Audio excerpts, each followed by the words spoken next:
اور ہوتے ہوتے پھر یہ پوری باڈی میں پھیل جاتی ہے، جیسے کہ یہ جگر میں جا سکتی ہے تو سیویئر جانڈس ہو سکتا ہے، برین میں جا سکتی، بونز میں جا سکتی ہے، اسے فریکچرز ہو سکتے ہیں۔ جس ایج پہ کسی کو ان کے ریلیٹیو کو بریسٹ کینسر ہوا ہے اس سے 5 ایئرز بیفور انہیں یہ اسکریننگ شروع کرا دینی چاہیے۔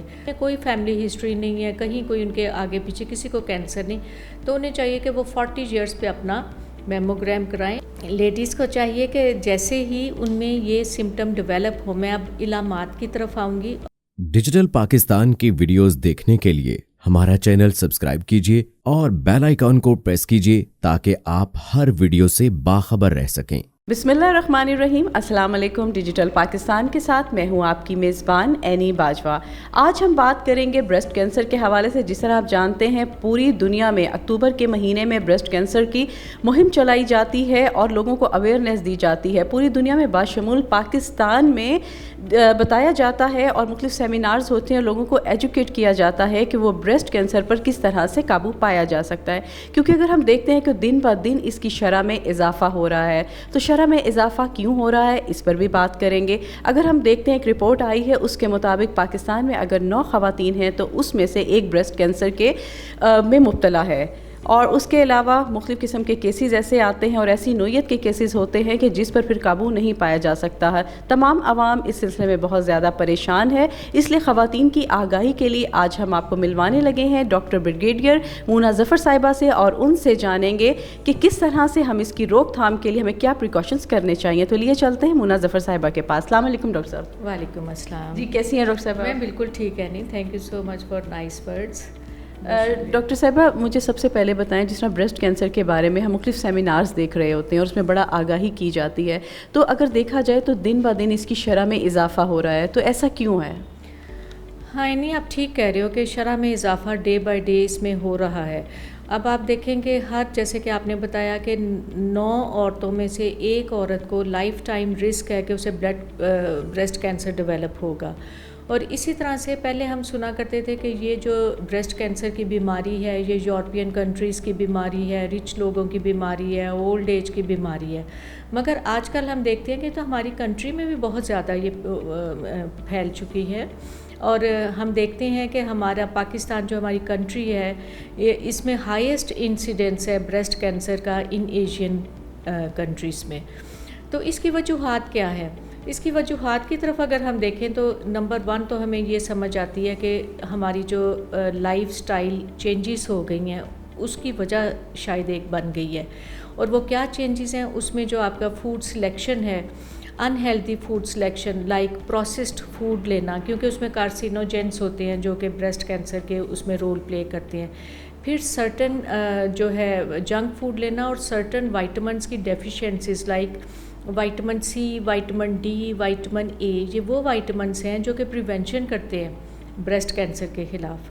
تو ہماری ڈائٹ میں ان کا فقدان ہونا یہ بھی ایک بات ہے۔ اور اس کے علاوہ جو ہے ہمارا لیک آف ایکسرسائز، ہماری فزیکل ایکٹیویٹی بہت کم ہو گئی ہے، لائف سٹائل ایسا ہو گیا ہے کہ بیٹھ کے لیپ ٹاپ پہ اس پہ گھنٹوں کام کرتے رہنا، اسکرین ایڈکشن بچوں کو ہو جاتی ہے، اور وہ پھر ان کا زیادہ کام ہی آن لائن ہے، تو فزیکل ایکٹیویٹی کا ٹائم نہیں ملتا، اور اس لیے ڈیلی 30 منٹس کی ایکٹیویٹی بہت ضروری ہے۔ ایک اور فیکٹر ہے، یہ جو لائف سٹائل چینج ہوا ہے اس سے کیا رزلٹ نکلا ہے؟ اوبیسٹی، اور اوبیسٹی جو ہے اوور ویٹ ہونا یہ بھی کازیٹیو فیکٹر ہے for the development of breast cancer. Similarly اگر یہ دیکھا جائے کہ لڑکیاں اور لڑکے بھی دونوں، اوبویسلی یہ دونوں کا پرابلم ہے، مگر فیمیل ہونا ایک بہت بڑا رسک ہے بریسٹ کینسر کے لیے۔ اور یہ جو لیٹ شادیاں ہونی ہیں، اور جو اسپیشلی جو ہے فرسٹ بیبی لیٹ ہونا، اسپیشلی 30 ایئرس کے بعد ہونا، تو یہ وہ فیکٹرز ہیں۔ پھر ریڈیشن ایکسپوجر ہونا، اور اس کے علاوہ اور سرٹن فیکٹرز ہیں جیسے بریسٹ فیڈنگ نہ کروانا، وہ بھی بریسٹ فیڈنگ بھی ایک پروٹیکشن ہے against breast cancer. Similarly oral contraceptive pills use کرنا یا ہارمون ریپلیسمنٹ تھیراپی یوز کرنا، یہ سارا کاز کرتے ہیں بریسٹ کینسر کی ڈیولپمنٹ میں۔ اچھا ڈاکٹر صاحبہ، جیسے بچیوں میں آج کل دیکھا جائے تو ہارمونل پرابلم بہت زیادہ ہو رہے ہیں، تو اس کی بھی وجوہات ہو سکتی ہیں؟ آپ کا مراد پالیسسٹک اوویرین سنڈروم کی طرف ہے. یہ جو ہے یہ لائف سٹائل ڈیزیز آپ کہہ سکتے ہیں. یہ اس کے وہی جو میں نے ابھی آپ کو بتائے ہیں وہی فیکٹرز ہیں.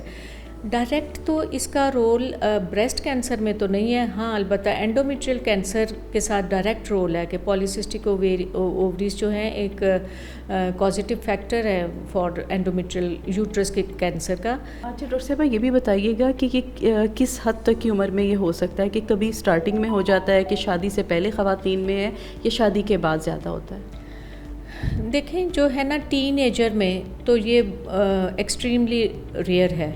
پھر یہ 20-30s میں ہوتا ہے ڈیولپ, اور زیادہ اس کا چانس ہوتا ہے آفٹر 50 ایئرس آف ایج.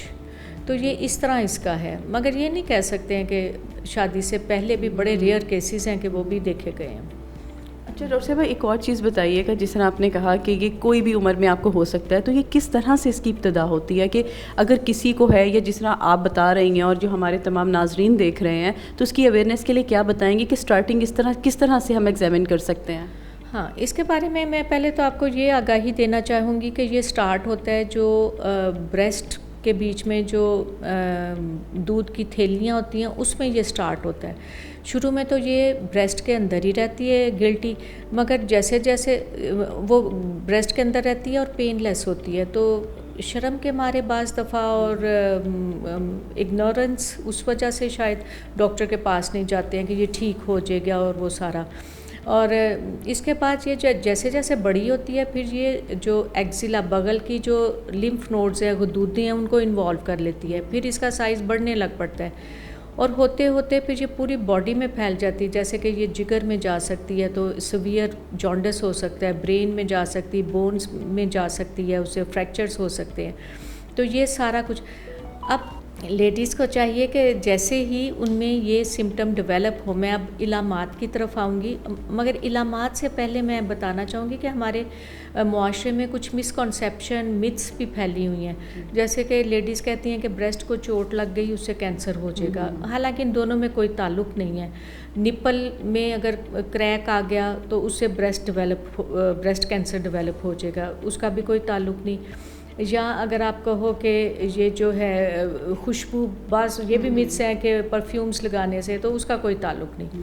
اچھا اب جیسے میں نے جو علامات بتائی ہیں جیسے ہی وہ ڈیولپ ہوں تو عورتوں کو چاہیے, علامات ڈیولپ ہونے سے پہلے ہی عورتوں میں یہ اویئرنیس ہونی چاہیے کہ انہیں ہر مہینے اپنی بریسٹ کو ایگزامن کرنے کا طریقہ آنا چاہیے.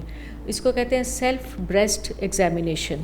اس میں یہ ہے کہ عورت جو ہے ہر سائڈ سے ہر طرف سے بریسٹ کو ایگزامن کرے, اور پھر اس کے بعد اپنی جو اس کی آرم پٹ ہے, ایکزیلا ہے, بغل ہے, اس کو بھی ایگزامن کریں کہ کوئی گٹھلیاں تو نہیں ہیں. تو یہ ایک بہت پریونشن کے لیے طریقہ ہے. اور جب علامات ڈیولپ ہوں تو پھر انہیں فوراً چاہیے کہ وہ اپنے ڈاکٹر کو, اور ڈاکٹر سرجن یا جو بریسٹ سرجن بھی ہمارے ادھر اویلیبل ہیں, ان کو فوری طور پہ رجوع کریں. بالکل صحیح. اچھا ڈاکٹر صاحبہ جس طرح آپ نے بتایا کہ سٹارٹنگ میں ایگزامن کا آپ نے طریقہ بتایا ہے, تو اس طرح اگر چیک کر لیا جائے, اگر ایسی کوئی پرابلم ہے ہم ڈاکٹر کے پاس, جیسے آپ کے پاس ہم آتے ہیں, تو اس پہ فوری طور پہ قابو پایا جا سکتا ہے سٹارٹنگ میں؟ جی اس کا جو ہے نا رول ہی یہ ہے کہ جتنی ارلی, اس کی 4 سٹیجز ہیں, سٹیج 1, 2, 3, 4. اگر 1-2 سٹیجز پہ ہی اس کو پک کر لیا جائے تو اس کے بہت زیادہ سروائیول چانسز ہیں. تو اس میں جو ہے جیسے ہی یہ آپ کو کوئی چیز گلٹی کوئی اس طرح کی پک ہو تو آپ فوری طور پہ اپنے ڈاکٹر کو رجوع کریں, وہ پھر آ کے آپ کو کچھ ٹیسٹ کروائیں گے اور وہ سارا کچھ. اس کے علاوہ جو ہے یہ بھی اویئرنیس ہونی چاہیے ہماری لیڈیز کو کہ باہر کے ملکوں میں تو یہ ہے مسٹ ہے کہ اسکریننگ ٹیسٹ کروائیں, اور وہ اسکریننگ ٹیسٹ کیا ہے, میموگرام. اور یہ میموگرام نان انویسیو ہے, اس میں کوئی انجیکشن بھی نہیں لگتا ہے, یہ ایک قسم کا ایکس رے ہے. اور یہ جو ہے یہ ایکس رے شروع کروا دینا چاہیے. اگر ڈپینڈ کرتا ہے کہ اگر فیملی ہسٹری ہے بریسٹ کینسر کی تو امی کو تھی یا بڑی بہن کو تھی, تو ان لوگوں کو یہ جو ہے جس ایج پہ کسی کو ان کے ریلیٹیو کو بریسٹ کینسر ہوا ہے اس سے 5 ایئرس بیفور انہیں یہ اسکریننگ شروع کرا دینی چاہیے. مثال کے طور پہ اگر ان کی امی کو 35 ایئرس پہ کینسر ہوا تھا تو ان کو 30 ایئرس پہ بریسٹ کا الٹرا ساؤنڈ شروع کروا لینا چاہیے، کیونکہ میموگرام جو ہے وہ 40 ایئرس پہ پھر شروع کرتے ہیں، اور میموگرام 2 سال کے بعد ریپیٹ کرنا چاہیے. بیفور دیٹ بریسٹ کا الٹرا ساؤنڈ جو ہے وہ ریکمینڈڈ ہے. تو اگر تو فیملی ہسٹری ہے تو اس طرح اسکریننگ ہوگی، اور جن میں کوئی فیملی ہسٹری نہیں ہے، کہیں کوئی ان کے آگے پیچھے کسی کو کینسر نہیں، تو انہیں چاہیے کہ وہ 40 ایئرس پہ اپنا میموگرام کرائیں اور 2 ایئرلی ریپیٹ کروائیں، تاکہ ارلی ڈیٹیکشن ہو جائے، سٹیج 1 سٹیج 2 پکڑی جائے اور پھر ان کی ٹریٹمنٹ ہو جائے اور وہ اپنی خیریت سے لائف گزاریں. اس کے بعد بچے بھی ہو سکتے ہیں اور نارمل لائف گزار سکتے ہیں. جو فیکٹرز رسپانسبل فیکٹرز اور کازیٹو فیکٹرز بریسٹ کینسر میں انوالو ہیں وہ 2 قسم کے ہیں، ایک ماڈیفائیبل ہے، ایک نان ماڈیفائیبل ہے. ماڈیفائیبل فیکٹرز کون سے ہیں؟ اس میں یہی جو ہم بات کر رہے تھے، ڈائٹ کی آ گئی کہ کارسینوجنس نہ ہو، اس میں فزیکل ایکٹیویٹی کی آ گئی، اور اس میں آ جاتا ہے کزن میریجز کی بھی. اس کے علاوہ آ جاتا ہے ہارمون ریپلیسمنٹ تھیراپی، مینوپاز کے بعد جو لیڈیز یوز کرتی ہیں، اورل کانٹراسیپٹیو پلس آ جاتی ہیں اس میں. تو یہ فیکٹرز ماڈیفائیبل میں کہ جس میں ہم تھوڑا مینیور کر سکتے ہیں، ہم پریونشن کر سکتے ہیں کہ ہم ان سے بچ جائیں تو ہم پھر کینسر سے بھی بچ سکتے ہیں. مگر ایک ہوتے ہیں نان ماڈیفائیبل. وہ کون سے فیکٹرز ہیں؟ وہ ہیں جو کہ جیسے کہ اگر جلدی جن کو پیریڈ سٹارٹ ہو جاتے ہیں ان میں بھی زیادہ چانس ہے بریسٹ کینسر کا، یا جن میں لیٹ مینوپاز ہوتا ہے، مینسز لیٹ بند ہوتے ہیں، ان میں بھی یہ چانس ہوتا ہے. اور اس کے علاوہ یہ جو ہے فیملی ہسٹری ہے، کسی کی بڑی بہن، مدر، خالہ، ان کو بریسٹ کینسر کی ہسٹری، تو یہ ہمارے کنٹرول میں چیزیں نہیں ہیں. سملرلی جو پہلے والی کیٹیگری ہے نان ماڈیفائیبل، اس میں ایک اور چیز ہے کہ ٹائملی میرج ہونا، ارلی میرج ہونا، یہ بھی پروٹیکشن ہے بریسٹ کینسر کے لیے.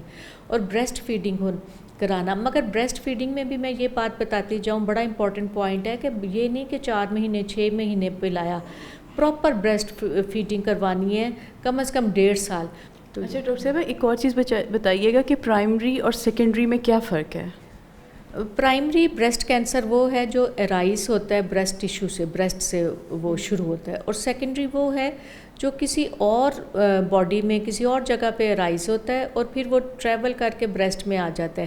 اس میں جو ہے سیکنڈری میں کامن ہے اووریز کا، انڈے دانیوں کا کینسر، اور بڑا ریئر ہے تھائرائڈ کینسر بھی ٹریول کر کے بریسٹ میں آ جائے. تو یہ ڈفرینس ہے. اچھا ڈاکٹر صاحب، آپ سمجھتی ہیں کہ پاکستان میں جیسے آپ نے کہا کہ اس کی سٹارٹنگ سٹیج میں یہاں پر مطلب علاج کرا لیا جائے تو بہت اچھا ہے، تو آپ سمجھتی ہیں کہ تمام لوگوں کے لیے یہاں پر تمام سہولتیں موجود ہیں پاکستان میں؟ یہ آپ کا کویشچن بہت اچھا ہے. بات یہ ہے کہ ہمارے پاس جو سینٹرز ہیں نا، اور جو ٹرینڈ سٹاف ہے وہ کم ہے جتنے ہونے چاہیے. کیونکہ آپ دیکھو کہ 86 to 90,000 ایئرلی ڈائگنوز ہوتے ہیں، اور اباؤٹ میرا خیال ہے 38 to 40,000 کی ڈیتھ ہو جاتی ہے پاکستان میں اتنے. تو اس کے لیے شوکت خانم ہے، انمول ہے، اتفاق ہاسپٹل ہے، آئی گیس کے شالیمار میں بھی شاید شروع ہو گئے. تو یہ سینٹرز ہیں، اور مگر اور زیادہ ہونے چاہیے. مگر وہاں جو کام ہو رہا ہے وہ بالکل up to date, up to mark ہو رہا ہے. جو انٹرنیشنل گائیڈ لائنز ہیں ان کے مطابق ٹریٹمنٹ ہو رہی ہے، انویسٹیگیشنز ہو رہی ہیں، وہ بالکل ویسے ہی ہو رہا ہے، مگر اور زیادہ سینٹرز ہونے چاہیے. اچھا ڈاکٹر صاحب، لاسٹ میں یہ پوچھوں گی کہ اس کا جس طرح آپ نے کہا کہ ہر مہینے جو ہے اس کا ایگزامن کرانا چاہیے، تو تمام خواتین کو ایسا کرنا چاہیے؟ جی، تمام خواتین کو یہ کرنا چاہیے. اس میں کوئی یہ نہیں کہ فیملی ہسٹری ہے کہ نہیں، ان کے اندر رسک فیکٹر ہے یا نہیں. یہ اپنی ہیبٹ بنا لیں کہ اپنے بریسٹ کو خود ایگزامن کرنا ہے، اور اس کے بعد جو ہے انہوں نے اپنی جو بھی میں نے رسک فیکٹرز بتائے ہیں ان سے بچنا ہے انہوں نے.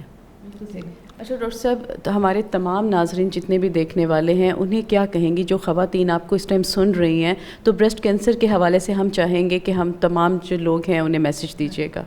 جی، میں اپنی تمام بہنوں سے یہ ریکویسٹ کروں گی کہ یہ بیماری جو ہے یہ اس سے ڈرنا نہیں ہے. پہلی بات تو یہ ہے، یہ اگر ارلی سٹیجز پہ پک ہو جائے گی تو یہ 100% کیوریبل ہے. تو ہم نے اس کو